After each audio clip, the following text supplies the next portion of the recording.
படத்தோட மியூசிக்லேயே தெரிஞ்சிருக்கும். கங்குவா கங்குவான்னு நம்மளை படத்துக்கு வான்னு கூப்பிட்டாங்க. நான் என்ன சொல்லுவேன்னா, போயிடாதீங்கன்னு தான் சொல்ல முடியும். அந்தளவுக்கு படம் வந்து ஒரு சூற மொக்கை.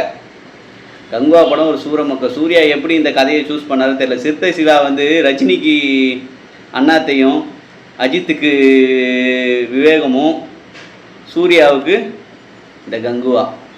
இதில் மிஸ் ஆன ஒரே ஆள் தளபதி விஜய் தான். நல்ல வேலை மிஸ் ஆகிட்டாப்புல. எல்லா பெரிய ஹீரோவையும் கூட்டின்னு போயிட்டு கடைசியில் ஒரு வாட்டி வச்சு அடித்து முடித்து அமைச்சிட்றாப்புல.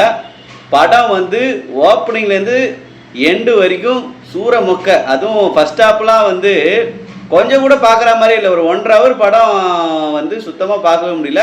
அதுக்கப்புறம் வெறுமனே இவங்க போடுற மியூசிக்கும் ஒரே கத்திக்கிட்டே இருக்காங்க. யார் படம் பார்க்க வந்தவங்களாம் மயான அமைதியில் இருக்கிறாங்க, நடிக்கிறவங்க தான் கத்திட்டு இருக்காங்க. அந்த அளவுக்கு படம் வந்து ஒரு படம் மொக்க. சூர்யா அந்த படம் நடிக்காமலே இருந்திருக்கலாம். வேறு ஏதாவது குடும்ப படத்தை நோக்கி போனால் நல்லாயிருக்கும். படம் வந்து 5க்கு வந்து 1 தான்.